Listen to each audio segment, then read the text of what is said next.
Muito bem, amigos do Notícias Agrícolas, de volta com vocês. Para nós aqui estamos de volta, claro, à Janela do Campo, para nós tratarmos de um assunto áspero, difícil, que é o endividamento dos produtores rurais. E vamos dizer assim, não é o endividamento de todo o setor agro, não. É o endividamento dos produtores, que arrastam uma dívida insolúvel há muito e muito tempo. Mas, especialmente no Rio Grande do Sul, essa dívida ficou insuportável por causa da seca. E exatamente por causa disso, os produtores gaúchos, representados pela AproSoja do Rio Grande do Sul, estão fazendo uma proposta ao Banco Central, ao Ministério da Economia brasileiro, para que se tenha uma solução para esse endividamento, no sentido de se pagar a dívida, sim, mas para não exterminar com os produtores brasileiros, porque essa proposta não é só gaúcha, vale para todo o país. Há uma estimativa que os produtores estão carregando uma dívida avaliada em 700 bilhões de reais, onde podemos comparar que a grande maioria deve uma safra pela frente, ou seja, se parar de plantar, quebra, então tem que ficar pedalando, rolando essa dívida, e muitos outros já estão com uma safra e meia indo para 2 safras, o que torna uma carga insuportável. Lembrando também que a importância dessa renegociação das dívidas dos produtores importa, claro, para toda a sociedade brasileira, porque senão nós vamos quebrar a galinha dos ovos de ouro. Então, nós vamos tratar de uma nova proposta que está sendo colocada lá no Banco Central e para toda a sociedade, que é diferente da securitização, porque essa, através do sistema financeiro, permite a execução imediata da dívida com a perda das propriedades. É isso que os produtores, que a AproSoja do Rio Grande do Sul quer evitar. Para explicar direitinho essa nova proposta para todos, a todo o agro, inclusive, para todos os produtores, está conosco o produtor Luiz Fernando Fux, de Giruá, diretor da AproSoja do Rio Grande do Sul. Luiz Fernando, seja bem-vindo ao Notícias Agrícolas. Boa tarde, João. Boa tarde a todos os ouvintes, telespectadores. É uma satisfação estar aqui com vocês. Muito bem, como eu disse, Luiz Fernando, você pode até melhorar essa explicação. Os produtores estão com uma dívida insolúvel. A gente está vendo preços ótimos para a agricultura, mas, claro, preços ótimos para quem pega o produto de vocês, revende e fica com lucro. E vocês só estão aumentando a dívida. Isso precisa ter uma solução e surgiu essa oportunidade no próprio sistema financeiro. E é diferente da securitização. A proposta de vocês tem como título, vamos dizer assim, para a gente ter bem um título, monetização do passivo rural junto ao Banco Central. Nos explique a proposta de vocês. Bom, a monetização é um jargão já no mercado financeiro. Ela compreende simplesmente que o Banco Central, que tem o poder de criar moeda, ele compre a dívida de alguém. Então, e esse mecanismo vem sendo usado nos Estados Unidos desde 2008 e se intensificou agora com a crise a partir de fevereiro. E o banco vem, então, recapitalizando bancos, adquirindo títulos do Tesouro que estavam junto aos bancos, dívidas de empresas que estavam junto aos bancos. Então, o Banco Central americano acomoda essas dívidas e devolve o dinheiro aos credores. Então, ele recapitaliza os bancos. É um mecanismo perfeitamente utilizável. Está sendo utilizado pelo Japão, a própria União Europeia está fazendo isso aí. Então, ele é uma novidade no Brasil, porque era impensável esse tipo de mecanismo até o estouro da crise agora do Covid. Então, o Banco Central brasileiro já tomou medidas, para aumentar a liquidez de bancos, e ele, inclusive, já largou assim, normativas internas que possibilitarão a compra da dívida de empresas e de bancos, para recapitalizá-los e evitar a insolvência. Então, a securitização já é conhecida nossa, Teve o processo lá na década de 90, mas hoje aquele processo, da maneira como aconteceu no passado, não é mais possível, porque dificilmente o governo, com a crise da dívida que tem hoje, ele poderá emitir títulos para garantir essa securitização. Então, o que se fala, a securitização falada hoje, ela é uma securitização a mercado, compreende vender a dívida dos produtores no mercado. E isso nos empurrará para a cédula rural imobiliária, que é o que você vinha falando, que aumenta muito o risco patrimonial do produtor. Então, você securitiza a sua dívida, mas dá uma garantia muito forte né? E a fortidão é o seguinte, é que você é executado sumariamente. É um risco patrimonial enorme. Não está descartada essa possibilidade, ela está andando paralela. Nós viemos, então, a partir desse momento, João, que é com a crise do Covid, que apareceu essa oportunidade, o Banco Central deu a janela para o setor industrial e para o setor financeiro. A novidade, o ineditismo é que nós achamos que essa ferramenta pode ser utilizada para resolver o problema do agro.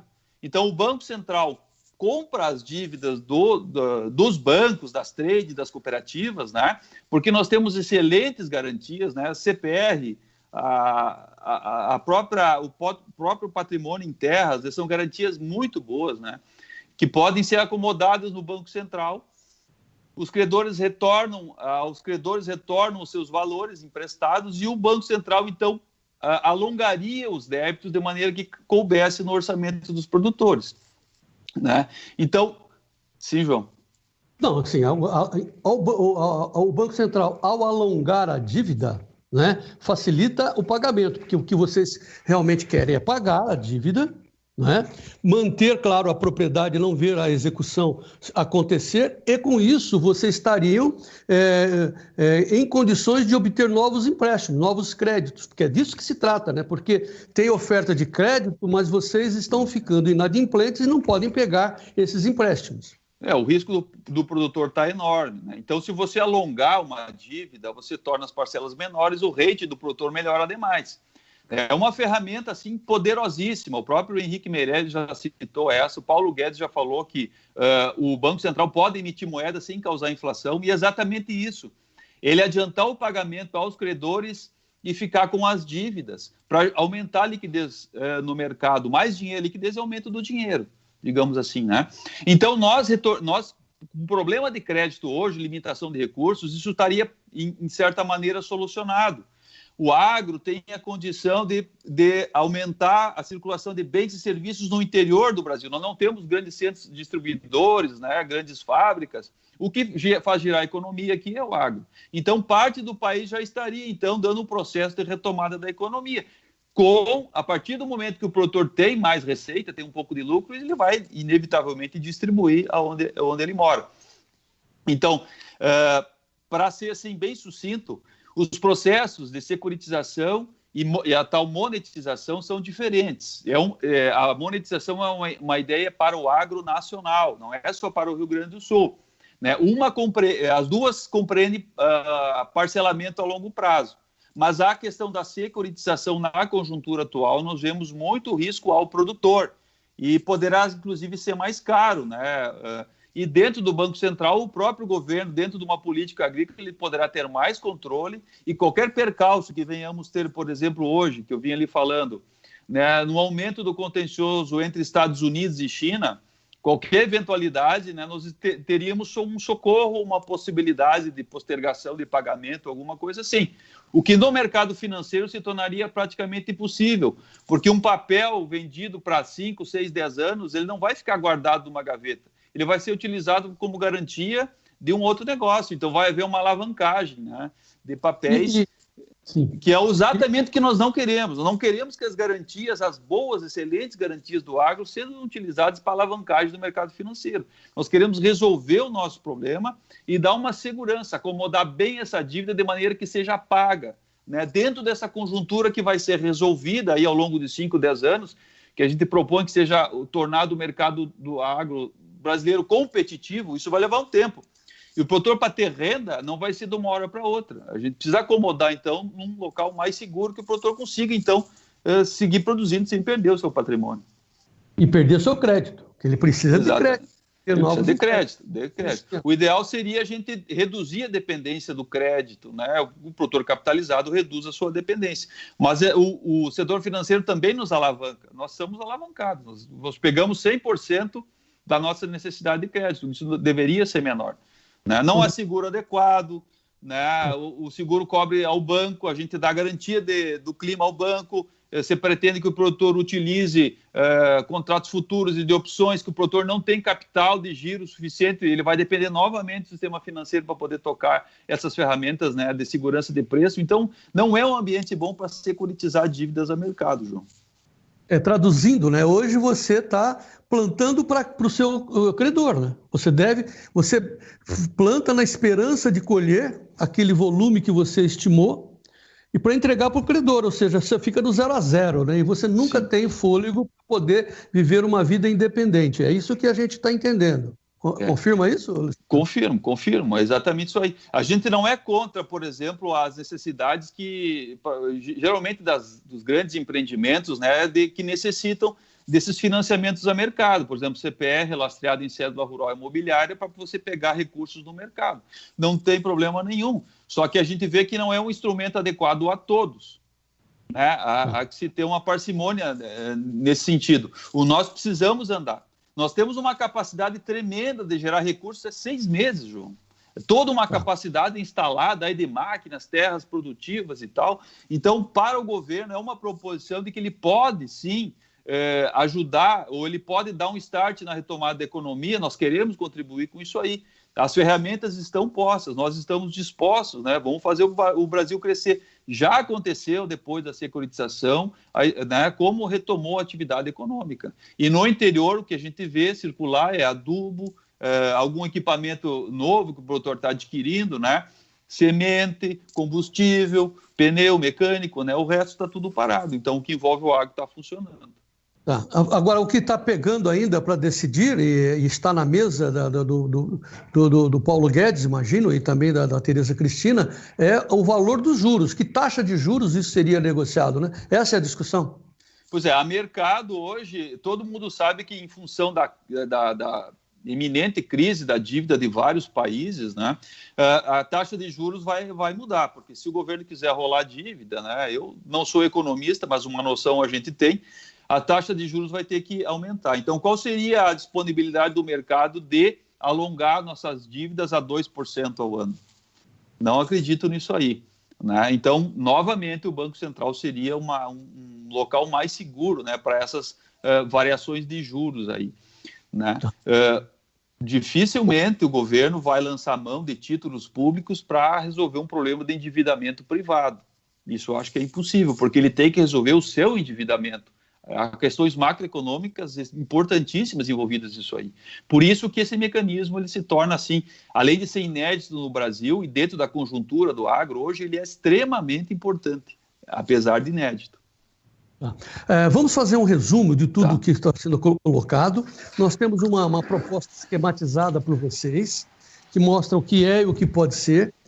Mas é importante dizer aos nossos ouvintes que é uma segunda proposta de solução do endividamento, que a primeira é a securitização, que você já explicou que ela é muito perigosa, porque ela executa as garantias, e o que vocês querem é pagar com um prazo mais alongado. É bem isso, as diferenças, só Exatamente. Que a sua proposta, por enquanto, está no âmbito da ProSoja Rio Grande do Sul, e vocês querem levar ao conhecimento de todos os produtores para que haja um apoio, também da ProSoja Brasil, por exemplo, e das demais entidades do agro, para que chegue apoiada ao Ministério da Fazenda. É isso?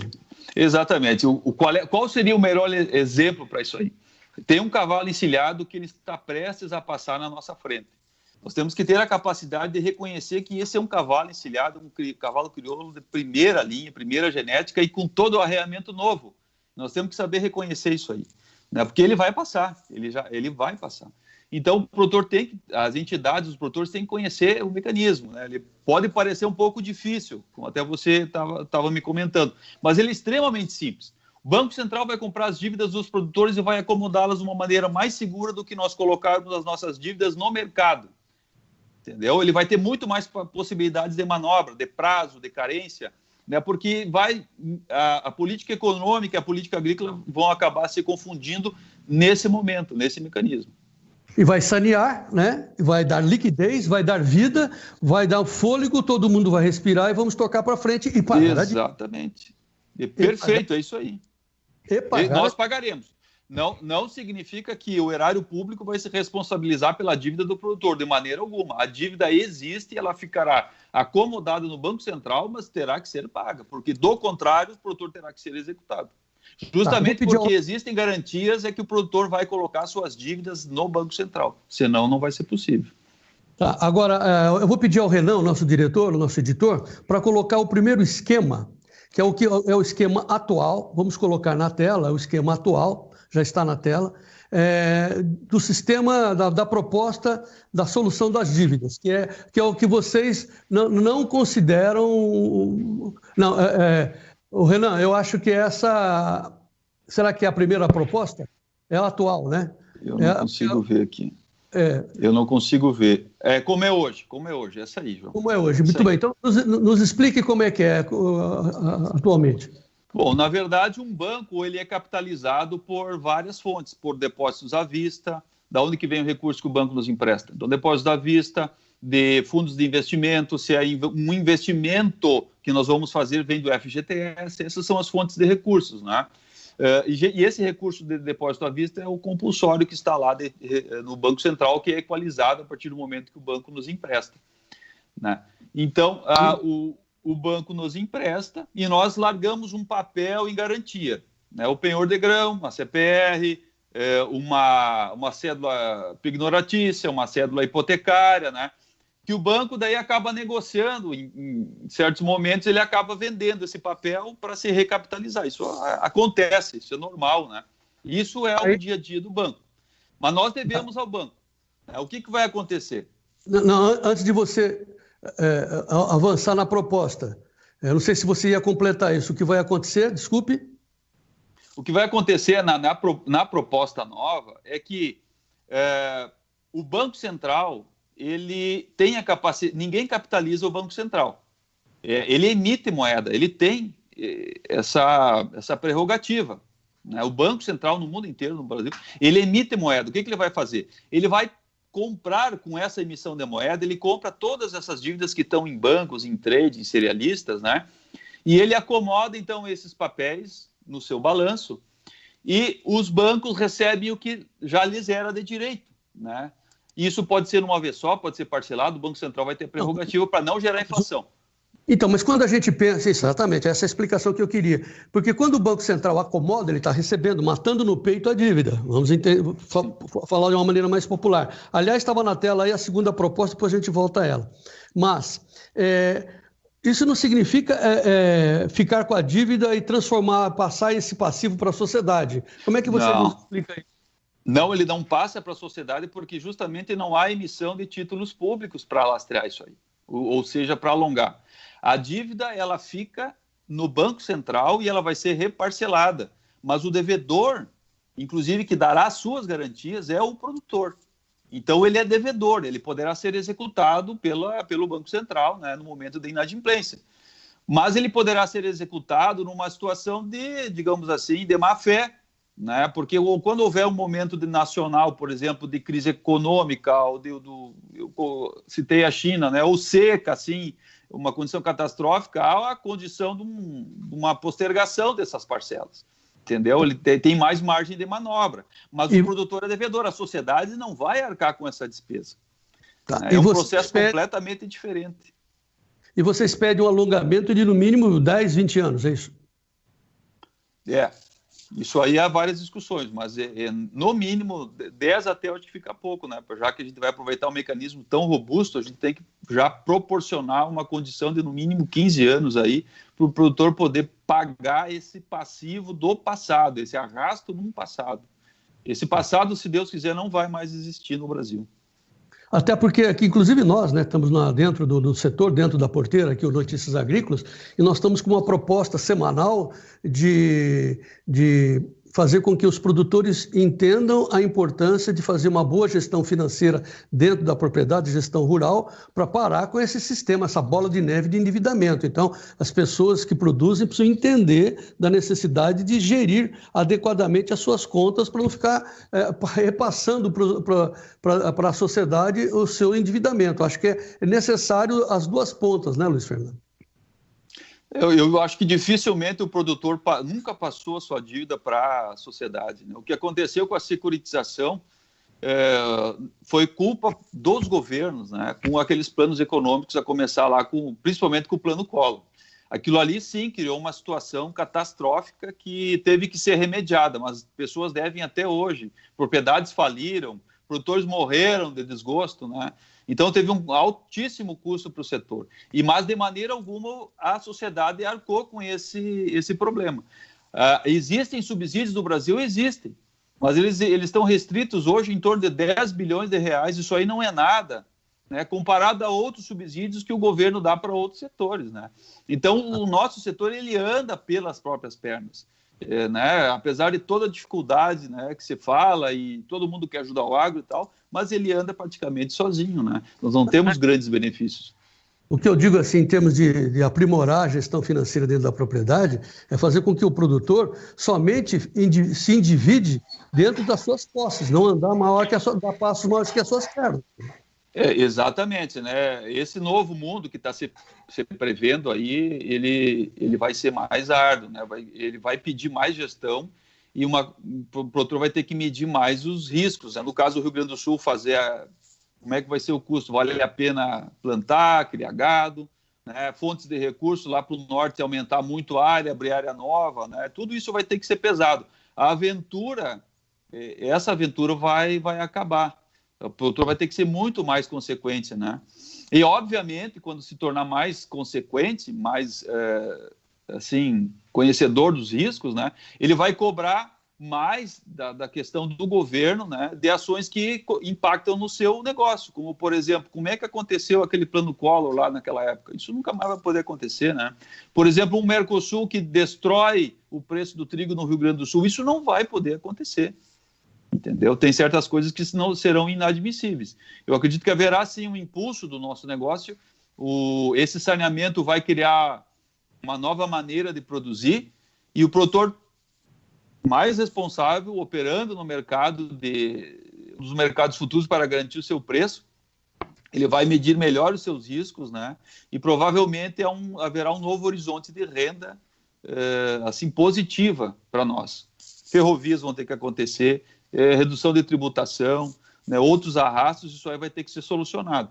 Mas por isso mesmo que nós pedimos uma acomodação adequada das dívidas com um prazo longo de pagamento e uma carência a ser analisada agora pelos demais, conjuntamente com os demais entes aqui representativos dos produtores. E é por isso que você está se utilizando aqui do Notícias Agrícolas para passar essa mensagem para as demais áreas do agro, né, das demais entidades, para discutir e encampar essa proposta para chegar até o governo. Eu agradeço muito a oportunidade que você está dando aqui, João, né, de primeira mão. E isso é importante a gente começar a falar. Eu demorei um bom tempo para entender todo esse mecanismo. Eu passei a estudar um pouco mais no mercado financeiro. Vim acompanhando já antes do Covid o que vinha acontecendo. Há uma bolha no mercado financeiro que simplesmente o Covid foi o alfinete. Ela precipitou um problema iminente, né, de maneira muito drástica, mas ia acontecer mais cedo ou mais tarde, né? Nós precisamos entender esse processo, onde nós estamos inseridos. Esse mecanismo tem que ser debatido, o produtor vai escutar agora, vai escutar de novo, vai ler alguma coisa e vai entender, para saber que esse cavalo encilhado, essa oportunidade, dificilmente se abrirá novamente no futuro. No passado ela não aconteceu, está acontecendo agora, e dificilmente se abrirá novamente no futuro. Muito bem. Luiz Fernando Fux, muito obrigado pela sua presença, obrigado pelo seu depoimento direto de Giruá, no Rio Grande do Sul. Nós vamos, claro, ficar sempre à disposição para debater, porque o nosso interesse, como é o interesse de toda a sociedade, é manter o nosso agro de pé, a nossa galinha botando ovos de ouros continuadamente. Só que não pode, né, a galinha botar ovos de ouros e viver a míngua como está acontecendo e que foi acentuado não só pela seca, mas também pelo Covid. Nós estamos com os espaços sempre abertos, né, Luiz Fernando? E volte sempre, muito obrigado pelas suas explanações. Muito obrigado, João. Estamos sempre à disposição. Qualquer coisa aí que você quiser pode nos consultar, podemos conversar.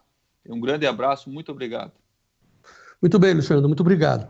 Muito bem, amigos do Notícias Agrícolas, claro que é um debate, claro que teremos que ouvir vários lados, mas queremos avançar, como eu disse, para sanear, né, e manter o nosso agro produzindo e sustentando o nosso país, porque todo mundo já sabe que quem está segurando esse país é o agro. Agora, não pode um lado ficar endividado enquanto o outro usufrui desse trabalho. Esse é o objetivo do Notícias Agrícolas, estamos abertos para demais considerações. Fiquem conosco, continue sendo o produtor rural mais bem informado do nosso Brasil, continue aqui no Notícias Agrícolas, daqui a pouco a gente volta com mais informações E vamos em frente.